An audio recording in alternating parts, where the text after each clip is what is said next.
Hi, everybody, and welcome to Out of the Gate, Daily Racing Form's weekend handicapping preview program. I'm your host, Dan Illman. Let's take a look at what's on tap this week on Out of the Gate. Daily Racing Form handicappers Mike Beer, Matt Bernier, and I will take a look at three major graded stakes races coast to coast on Saturday. The Grade 1 United Nations Stakes is your Saturday DRF Bets race of the day. We also have coverage of the Ohio Derby featuring Preakness third-place finisher Owendale and the Wilshire Stakes on closing weekend at Santa Anita. Nicole Russo's Pedigree Pick segment focuses on the Ohio Derby. David Aragona's Timeform US Spotlight is on the United Nations, and Craig Milkowski of Timeform US is going to project the pace of the Roxolana Stakes at Churchill Downs, plus best bets, horses to watch, and lots more. So let's break Out of the Gate.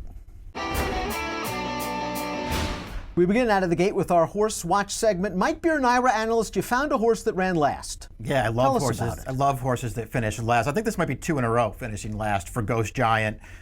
This is New York bred action. This horse ran last Friday. I think if you look at his PPs, this horse went 2 for 3, and his first 3 starts on turf for Jorge Abreu.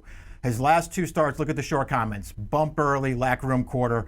Bump start, lacked room 8th pole. Both of those short comments accurate for his last 2 races. Let's look at his most recent start. This is off the layoff.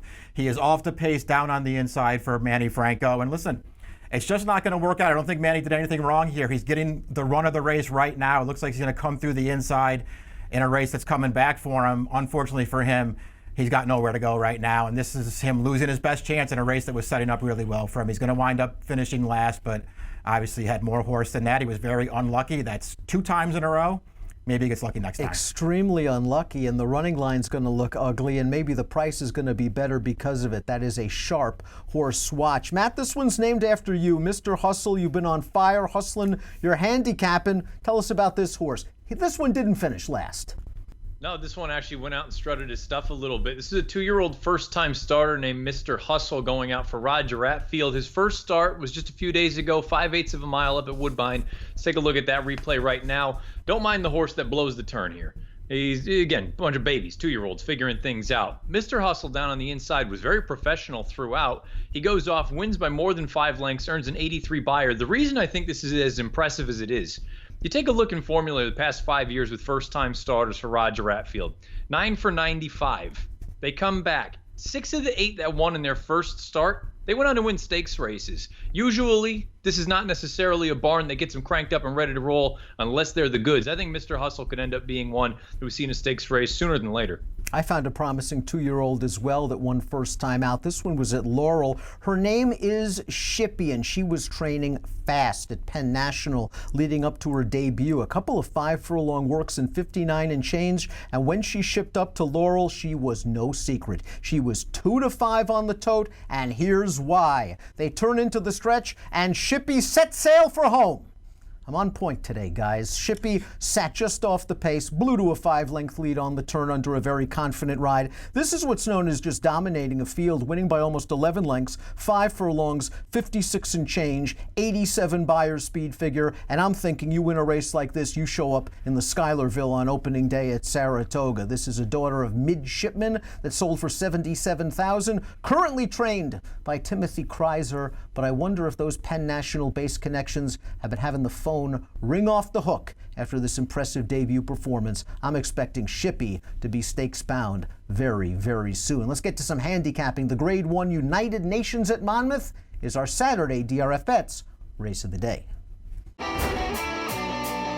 Let's throw up the field for Saturday's DRF Bets race of the day. It's the Grade 1 United Nations Stakes carded as race number 11 at Monmouth. This race at 11 furlongs on the turf, $300,000 is the purse, and you can access free Formulator Pass performances for this race on the Race of the Day event page at DRF.com. And for expanded stakes previews of many of the major races, plus lots more, head on over to video.drf.com or the Daily Racing Form YouTube channel. Matt Bigger Picture won this race in 2017, and like fine wine, he just keeps getting better with age, doesn't he? He's just rock solid. He's going to show up and more often than not give you a good account of himself. I think you can excuse the run 2 back in the Pan American. He's really never run well at Gulfstream Park for one reason or another, but otherwise, he just continues to maintain his form. Maybe he's not quite what he was when he won this race in 2017, but I still think he's a damn good horse. Let's go back to the Elkhorn most recently. This was at Keeneland over a relatively boggy turf course. You see him out in the clear right now, and he's going to be very, very game and gutsy to go and run down these horses in front of him. You'll see Zulu Alpha. Maybe Zulu Alpha didn't necessarily appreciate this ground, and he should appreciate the going at Monmouth on Saturday, but I just think bigger picture in a field like this, I don't think there are any superstars. I think he's reliable, and he'll go out there and give you what he's got. If it's good enough, we'll find out. 3-1 seems fair. Speaking of bigger picture, stablemate Zulu Alpha, Mike, that's where you're going in the United Nations. And just like bigger picture, this was a Mike Maker claim made good. Yeah, Maker's gotten this horse good. We're used to seeing Maker claim these horses and stretch them out in distance and then have success. That's what he's done with Zulu Alpha, just a horse who's been in really good form since Maker took over. We just saw him in that replay when bigger picture ran down. Let's look at the race one start prior to that at Gulfstream Park. This is firm turf. I like this performance from Zulu Alpha. He wins this race with a 99 buyer. He's very game to close this race down at the end. What I like about him more than anything else, guys, is this feels to me like a real tactical race in the UN where there's not a lot of pace.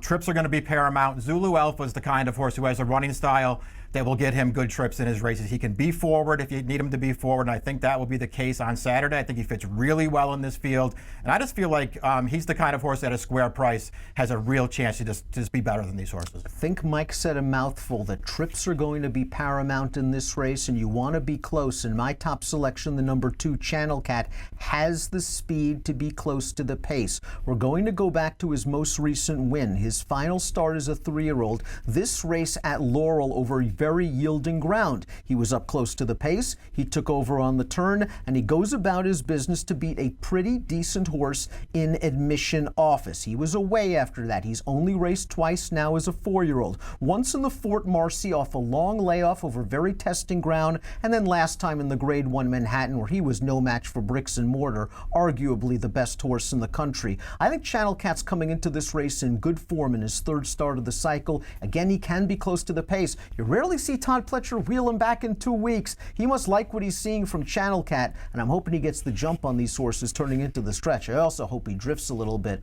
off that 7-2 morning line. Nicole Russo's Pedigree Pick segment focuses on the Ohio Derby, and Craig Milkowski of Timeform US projects the pace of the Roxolana Stakes at Churchill Downs. Then stay tuned. More handicapping and best bets coming up on Out of the Gate.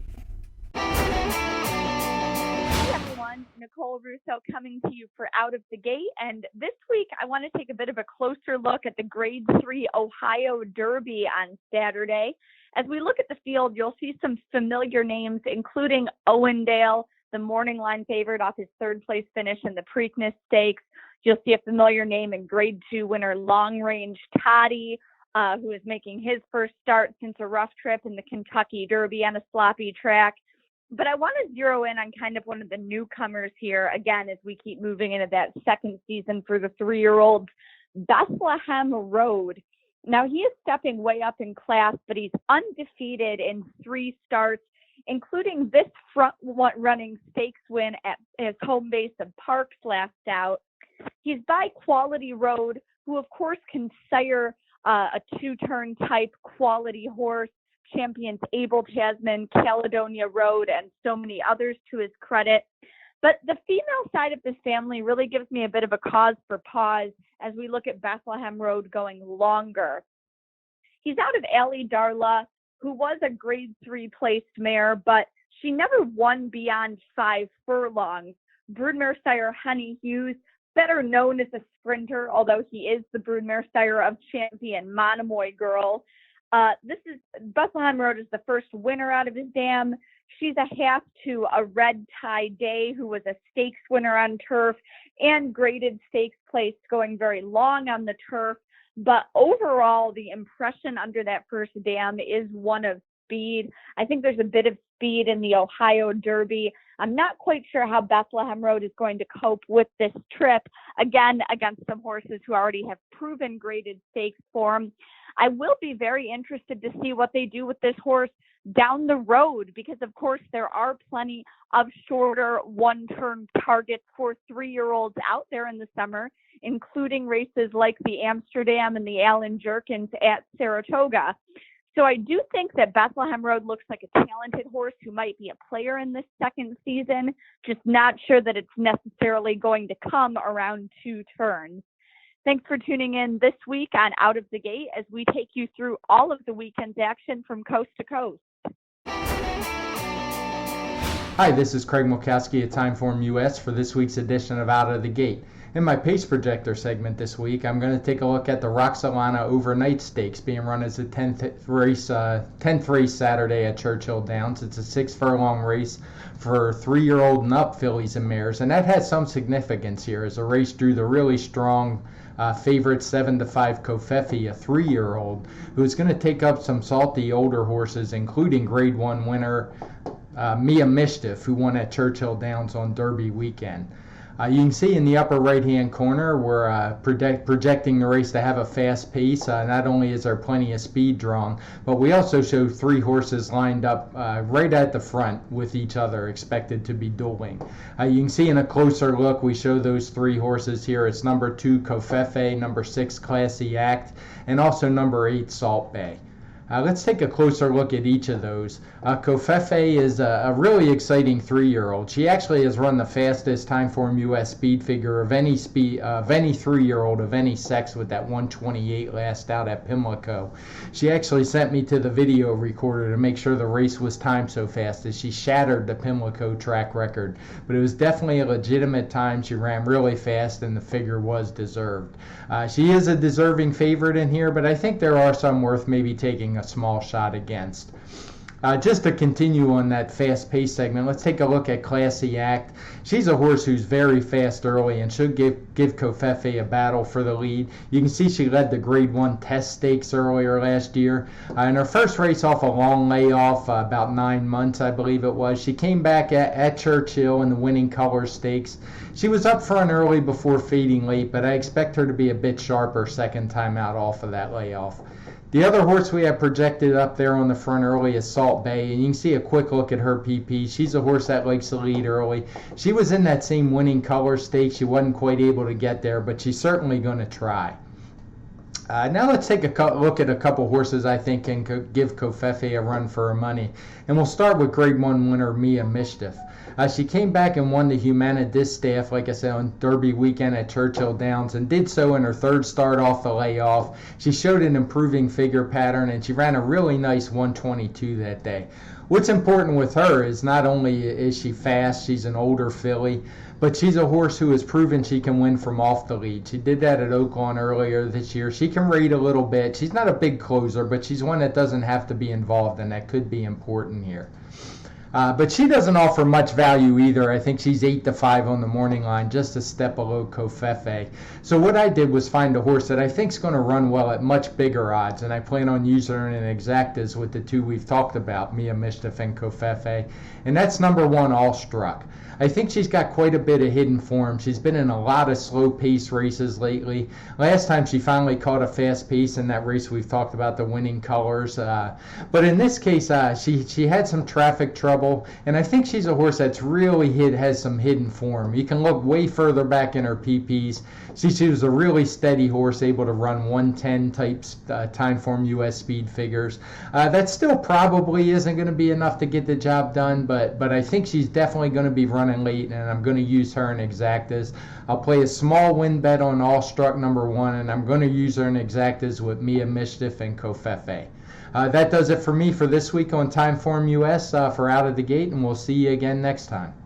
Are you a horse player looking to raise your game? For over 120 years, expert handicappers have relied on Daily Racing Form as their must-have source for news and data, featuring exclusive buyer speed figures, Timeform US pace figures, and integrated replays. DRF Formulator is the most powerful handicapping tool on the market today. Use what the pros use. Go to drf.com/formulator and enter code DRFTV to get your first card free. drf.com.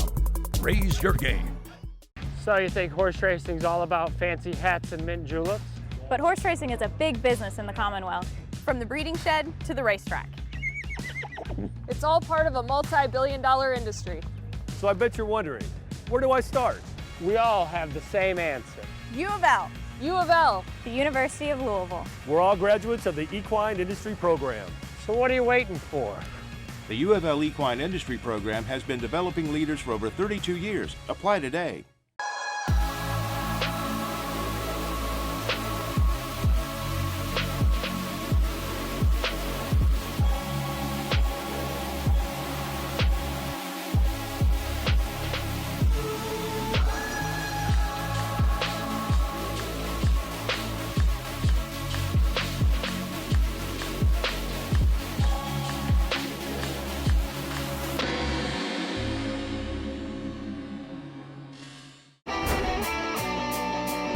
Welcome back to Out of the Gate. Let's throw up the field for the feature race at Thistledown on Saturday. It's the Grade 3 $500,000 Ohio Derby. 3-year-olds going 1 1/8 miles, carded as race number 9. A major scratch to announce. The number 4 Global Campaign still not over his quarter crack issues. Winner of the Peter Pan. He was expected to be a main contender in this race. He will not compete on Saturday. For expanded stakes previews of many of the major races all weekend long, plus lots more, please visit video.drf.com or the Daily Racing Form YouTube channel. We've got a couple of undefeated horses in this race, Matt, that are going to go off at decent prices, and Bethlehem Road showed he could handle 2 turns last time out.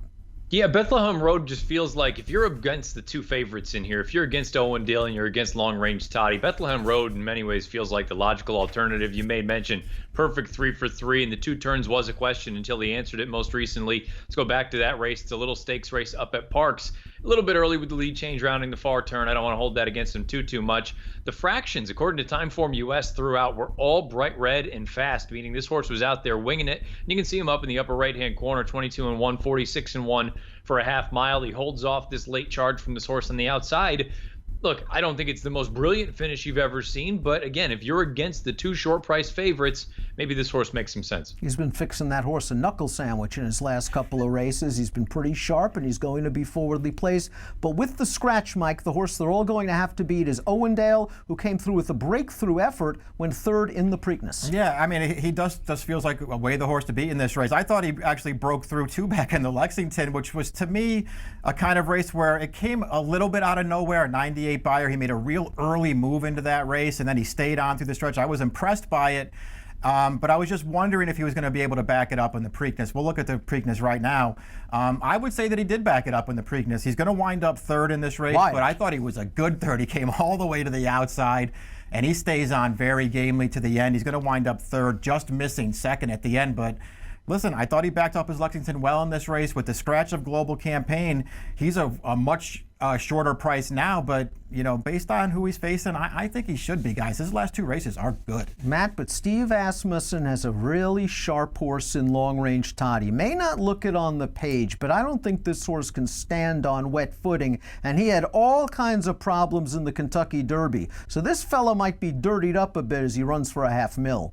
Yeah, I got to be honest. I think a lot of people will look at that Kentucky Derby effort and say, oh, he was impeded by maximum security, X, Y, and Z. I think it had more to do with the fact that this horse doesn't look like he can stand up on a wet track like you alluded to, Dan. Draw a line through each of the past 2 starts. I think they're left with that 95 buyer in the Rebel split divisions. Let's go back and take a look at that replay. And sure, maybe improbable is not what many people build him out to be. Who knows? Maybe he still will be at shorter distances. But fact of the matter is he was in good form. We know this was a horse that did some good things as a 2-year-old. And Long Range Toddy went and ran him down on the front. I thought this was a really nice effort from this horse. And I think if he gets back to something close to this, he's probably not as likely a winner as Owendale, but I think he might be 2 or 3 times the price of Owendale when it's said and done, and he should get the jump on him. That's the point. He might get the all-important jump on Owendale turning into the stretch, and as we just saw, he wants to win races. That was not the easiest trip in the world in the Rebel. Shuffle back a little bit down towards the inside. I picked Owendale in the Preakness. I thought he ran big. We saw the winner ride the rail. We saw the runner-up ride the rail. We saw Owendale come into the stands, into the stretch, and he was finishing with some gusto. It just looks like Brad Cox has figured this horse out and he's reached peak maturity. The price is not there for Owendale, but I think he's going to come and run these all down in the Ohio Derby. Let's head out west. The Grade 3 Wilshire on Turf for fillies and mares is coming up next. Let's throw up the field for the Grade 3 Wilshire Stakes at Santa Anita. It's closing weekend at the Great Race Place. This race carded as the 8th on Saturday. $100,000 is the purse, 1 mile on the turf. This race for fillies and mares. For expanded stakes previews of all the major races all weekend long and lots more, please visit video.drf.com or the Daily Racing Form YouTube channel. Mike Beer, the number 3 Simply Breathless, won her North American debut for Neil Drysdale up at Golden Gate. Boy, she got a great ride from Pratt. Yeah, Flavian Pratt went up there to ride her. I would have given him 20% of the purse. He gave her a perfect trip in this race. We're going to put the replay up now. Just got a great position early, sat in behind the leaders the entire way, came 3 wide to the stretch, and she's going to drive down the favorite. And here, I like this performance from her. I thought that she ran well. 86 buyer. You know the distance is good for her. She won 3 times. She wasn't a group horse in England, but she won 3 times last year, all of them over a mile. She's got that good tactical speed. No reason why she can't take a little step forward here and be very competitive in this race. Matt, the number 1, Ollie's Candy, was very ambitiously placed for her 4-year-old debut. Off a lengthy layoff to go 9 furlongs against Vasilika, and the respect the fans showed her. She was 5-1 that day. She's 0 for 3 lifetime on turf. You could make an argument that with a little luck, she's 2 for 3 on turf. Yeah, and it's really kind of boils down to, I'm not going to hold that gamely against her. I loved her as a 3-year-old. I think the talent is there. She's now with John Sadler. This will be her 2nd start. We're going to go back to the Del Mar Oaks last year at Del Mar, obviously, a mile and an 1/8. Look, she just got run down by Fatale Beret, who's a nice filly in her own right. I just looked at this race, guys, and said, I just think Ollie's Candy, if she runs her race, simply put, I think she's the best horse. And getting back to a flat mile, I don't think that hurts her chances either. Yeah, I agree with everything Matt said. I think she just might be the best horse. I looked at her gamely, a race that she was going to be, it was going to be pretty tough for her to win that race anyway, and then just getting outrun early. I did think she was running at the end of the race, so maybe it was just a prep. She's supposed to be a lot sharper on Saturday. The number 2, Storm the Hill, won this race last year for trainer Phil D'Amato. She had a lot more recency than this year. She's coming into this race off of a November layoff. She's just been stymied by some weather issues and also the fact that downhill turf racing's pretty much been canceled the last few months, and D'Amato doesn't want to run this horse 5 furlongs. So she must run the Wilshire off the layoff. Let's go back to her most recent race, the Senator Ken Matty, back on November the 3rd, and that is painting corners, doing all of the dirty work. Those fractions speak for themselves. Storm the Hill's going to come from well off of the pace. It takes her a very long time to change leads. Once she does so, she inhales this tired pace setter. She has won at a mile in the past. I think she might be slightly better at the 6.5. But if you give her some pace, I have a feeling D'Amato's going to have her ready to run. If not, keep an eye on her down the road. I think Storm the Hill's going to come with a late kick. 7-2 to me, though, is a little bit light. She'll be my top pick, however, in the Grade 3 Wilshire. We go to David Aragona. His Timeform U.S. Spotlight is on the United Nations. Then stick with us. We'll be back with our best bets for Saturday. Hi everyone, I'm David Aragona with this week's Timeform US Spotlight. I'm going to take a look at the feature race at Monmouth Park on Saturday. It's the Grade 1 United Nations Stakes going as race 11 on their card. Mile and 3/8 on the turf for older horses, and it's drawn a pretty competitive field. The morning line favorite is the number 4 Focus Group, but he's only a slight favorite on the morning line, and I think you're going to see a pretty competitive wagering affair. Before we get to those main contenders, though, I want to start by taking a look at the Timeform US Pace Projector. You see that the number 3, Arocha, is predicted to be on the lead for Chad Brown. That's based on his first U.S. start in the Fort Marcy last time. He was actually nowhere near the lead in that race, but it was a race that featured a particularly fast pace for the distance, so that's why he's projected to be up front, just based on that one running line. But I think the horse that's more likely to actually take up the running and lead this field in the early going is the number 5, Cacho Nda. He's led races in the past. He won the Stars and Stripes last year in gate-to-wire fashion. I could also see a horse like the number 2 Channel Cat up front, and Zulu Alpha shouldn't be that far behind either. But the point that you want to make is, while this is not a pace projector that's necessarily predicting a situation of favoring runners on or near the lead, or it's not predicting a situation that's no speed, because Cacho Nda is a front-running type at times, there is still not a lot of pace in this race, so I don't think you necessarily want to be coming from way back in the pack. We'll start by taking a look at some of the main contenders, and we'll begin with the number 4 Focus Group, who is the favorite in this race. Focus Group, I'm not really sure what to make of him, because he was a horse that I was a big fan of last year. Felt like he just had so much potential, like he was just eventually going to develop into this Grade 1 type of marathon runner. It just hasn't quite happened. He was great in the Johns Call at Saratoga last year, beat his stablemate Call Provision in a sort of a blanket finish, but he really appreciated the mile and 5/8 that day, and I think that is the key to him, distance. He just wants to run as far as they write races. I think even 2 miles eventually might be the kind of distance that he wants to run. A mile and 3/8, it's probably slightly on the short side for him, and I think we saw that last time in the Man of War, when his late kick just wasn't really enough to overcome the deficit that he had to give up on the leaders in that race. I know it was kind of an odd race flow where Huntinghorn ran off on the lead that day, but Arklow was closing much better than him in the late going, and I just feel like maybe Focus Group isn't quite the Grade 1 horse that we want him to be in races like this. This isn't the toughest Grade 1 that we've ever seen. I just think if Focus Group's going to be a short price, I want to look elsewhere. Bigger Picture is another horse that's going to take some money in this race, and I think rightfully so. He was the winner of this race 2 years ago when Joe Bravo gave him a great ride coming up the rail. He settled for 3rd last year. That wasn't a race that really stood up for him from a pace standpoint because Fantastic Wire, the field is at a big price, and Bigger Picture was trying to rally from last that day. Bigger Picture, he's an 8-year-old now, but it doesn't seem like he's really lost a step because he came back in the Elkhorn last time, ran his typical good race, got up to win at 7-1 that day over his stablemate Zulu Alpha. He's drawn the rail again. Joe Bravo's aboard. I just think he makes a ton of sense. I don't want to take too short of a price on him because he's not the most reliable win candidate all the time, but I think he's a horse that you have to use. Now, the number 8 Monarch's Glen is a horse that I would consider. I don't think you're going to get anything close to that 15-1 morning line on this horse. I was kind of shocked when I saw that. I thought this horse would be closer to around 6-1 in this race. And at a price like that, I think he'd make a little bit of sense. His first 2 starts in the U.S., they were probably just a little bit too short for him. Looking at his European form, he was really best going 1.25 miles over there, over demanding ground, undulating courses. So I think the 1 3/8 over an American course at Monmouth Park is not going to pose any problem whatsoever for him. He ran fine in the Monmouth Stakes last time, closing belatedly to be 4th. He never really got close to Almanar and Synchrony, but they're 2 really nice horses. And like I said, the distance just wasn't quite enough ground for him to work with. The one concern with Monarch's Glen is that he's got no early speed whatsoever, so he might need a little bit of help up front, and he's just not going to get it in this race. I'm using him. I'm not sure what price he's going to be, but he's a horse that I would definitely include in somewhere like the 6 to 8-1 range. My top pick is the number 2 Channel Cat, and I just think Channel Cat is coming into this race the right way. He's a 4-year-old.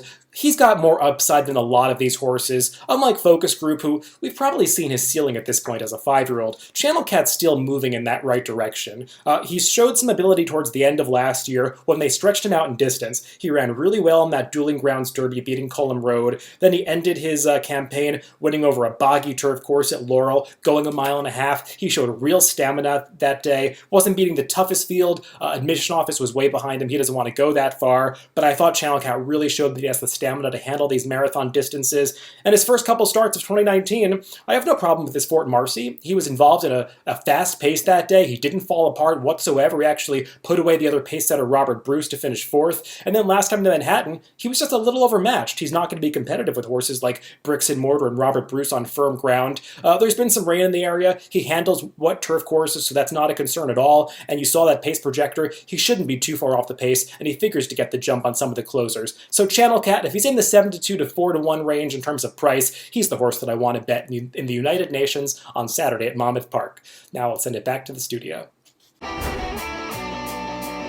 Time for our best bet segment here on Out of the Gate. Mike Beer, Naira analyst, give us a price at Belmont on Saturday. Race number 8, entry-level allowance race for New York bred sprinters. I want the 2 Tasmanian here. 2 things about this race. One is the favorites just don't do it for me in here. I don't think this is the strongest 1X field in the world. Tasmania hasn't been seen since January. Essentially, this is his 3-year-old debut. We're going to go back and look at his maiden win. Now, he debuted at Belmont Park, and I thought he ran a deceptively good race first time out. This is his 2nd start.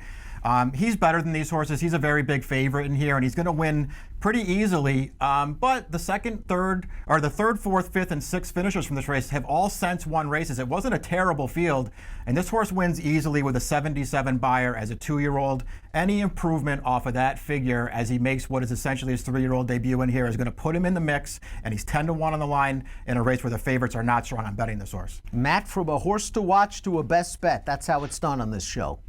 Well, and the problem is everybody and their brother knows about Bal Harbour and the trouble that he encountered in the Salvatore Mile. He's back in the Philip Island. It's going to be the 10th race at Monmouth on Saturday. Let's cue it up because, again, it's been well documented. Here's the start, complete disaster, to the point where, Dan, as you alluded to in the stakes preview, for a minute it looks like the outrider's going to go and scoop the horse up like he's not going to run. At that point, you wouldn't fault the horse for just packing it in. Instead, he comes with a giant move, actually gets up into contention for a moment, and flattens out understandably late. I'm using the morning line as a bit of a guide. I don't know if you're going to get the 3-1. That's the price I would be content with, given the fact that there are some other nice contenders and other racers in this race. It just feels like one of those instances where if everybody and their brother sees this trip, I don't know that we're going to get the 3-1. But if he stays at 3, I'll play him to win. Bob Baffert has 2 3-year-olds coming back off long layoffs in race number 9 at Santa Anita on Saturday. I'll go with the 7, Cruel Intention, who was champion Calbred 2-year-old of 2018. Only ran 2 times, but here's how he secured the championship. In his second start, the Golden State Juvenile, he was 4 wide on the backstretch and into the turn, and that's Galilean, a pretty talented horse that he's tackling on the outside. Cruel Intention is going to wear him down gamely. He earns a 90 Beyer speed figure in only his second lifetime start. Baffert said after that race he had a little bit of a setback, had to be more than a little bit. He hasn't been seen since this race on November the 3rd, but he's been working steadily since April Fool's Day, 6 bullet workouts on the tab, and Baffert does exceptional work off layoffs, as we know. 8 for his last 14, with last out winners returning off layoffs of 6 months or later in optional claiming dirt sprint races. Cruel Intention has the speed to sit up close to the pace. 5-2 on the morning line. Drayden Van Dyke has the mount. We thank you for watching Out of the Gate, and we urge you to follow all of DRF TV's latest offerings. Please follow on social media on Twitter at DRF Video, and for the latest news and notes from America's Turf Authority Daily Racing Forum, please follow on Twitter at DRF Inside Post. That's it for this week. Best of luck when your horses break out of the gate.